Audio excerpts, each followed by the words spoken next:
رات 12 بجے جو قومی اسمبلی کا ٹینیور ہے وہ خود بخود ختم ہو جائے گا،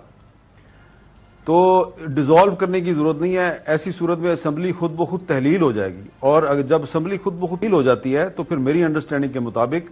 پھر الیکشن 90 دن میں نہیں ہوگا، پھر الیکشن 60 دن میں ہوگا۔ اگر اسمبلی توڑی جائے تو پھر 90 دن میں ہوتا ہے، اگر اسمبلی کی مدت پوری ہو جائے پھر الیکشن 60 دن میں ہوتا ہے، اور اس پہ میں نے بہت سے کانسٹیٹیوشنل ایکسپرٹس کے ساتھ بات بھی کی ہے۔ تو یہ بات نومبر تک بھی نہیں جانی چاہیے، یہ اکتوبر 2023 کے اندر الیکشن ہو جانا چاہیے۔ میر صاحب آپ نے وجہ فرمایا، اور میں سن رہا تھا آئینی وقت پر اسمبلیوں کی تحلیل اور قبل از وقت اسمبلیوں کی تحلیل میں بہرحال یہ ضرور تکنیکی فرق ہے کہ مقررہ وقت میں اگر یہ تحلیل ہو جائے تو نگران حکومت کو 13 اکتوبر سے پہلے الیکشن کروانا ہے، لیکن اگر یہ اسمبلی 13 اگست سے پہلے تحلیل کر دی گئی تو نومبر کے پہلے ہفتے تک یہ جا سکتے ہیں الیکشنز، اور اس سے سیاسی جماعتوں کو انتخابی مہم کے لیے بھی اور الیکشن کمیشن کو بھی کہا جا رہا ہے انتخابات کی تیاری کے لیے 3 ماہ کا وقت مل جاتا ہے۔ جی دیکھیں نا، جو وزیر اعظم صاحب کی جو سٹیٹمنٹ ہے اگر آپ اس کو سامنے رکھیں تو اس کے مطابق وہ 14 اگست پہ چلے گئے ہیں، حالانکہ میرے خیال ہے 14 اگست پہ نہیں جا سکتے، 13 اگست کو ہی یعنی کہ 12 اگست کی رات کے بعد جب 13 اگست شروع ہوگی تو اسمبلی کی مدت پوری ہو جائے گی۔ لیکن اگر وہ 12 کو دوپہر کے وقت یا 11 اگست کو اسمبلی تحلیل کرتے ہیں تو پھر وہ 90 دن میں الیکشن کروانا پڑے گا۔ ایسی صورت میں وہ نومبر کے فرسٹ ویک تک جا سکتے ہیں۔ لیکن جیسا کہ ہم سن رہے ہیں کہ جو اس وقت حکومت ہے اس کے جو وزراء ہیں وہ پرائیویٹلی بھی ہمیں یہ کنفرم کرنے کے لیے تیار نہیں ہے کہ نومبر یا اکتوبر میں الیکشن ہوگا یا نہیں ہوگا۔ ان کا یہ خیال ہے کہ معاملہ جو ہے وہ ہو سکتا ہے اگلے سال پہ چلا جائے۔ اسی لیے اگر آپ غور کریں تو جو وزیر اعظم شہباز شریف صاحب نے کہا کہ ہماری اسمبلی جو ہے وہ اگست کے وسط میں اپنی مدت پوری کرے گی، اس کے بعد الیکشن کمیشن کا کام ہے کہ اس نے نئے الیکشن کی ڈیٹ دینی ہے، تو انہوں نے بات الیکشن کمیشن پہ ڈال دی ہے۔ حالانکہ اگر آپ کانسٹیٹیوشن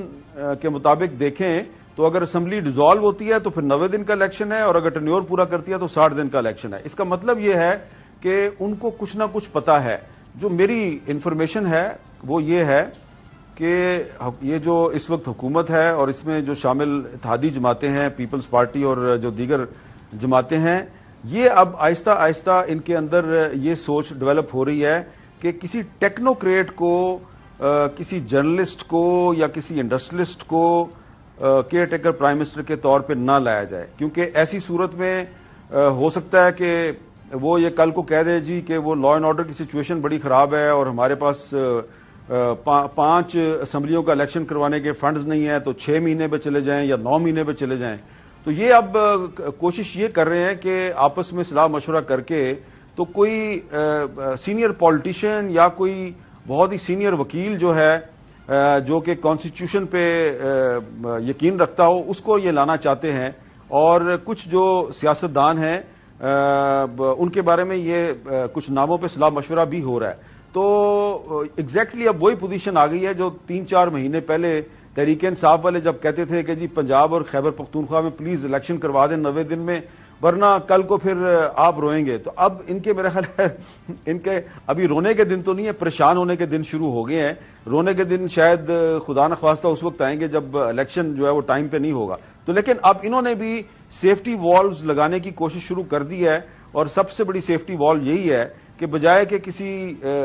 سو کالڈ جرنلسٹ کو یا کسی انڈسٹریلسٹ کو یا کسی ٹیکنوکریٹ کو لے کے آئیں، کوئی اکانومسٹ آ جائے اور وہ آگے کہے گا نہیں جی میں نے پاکستان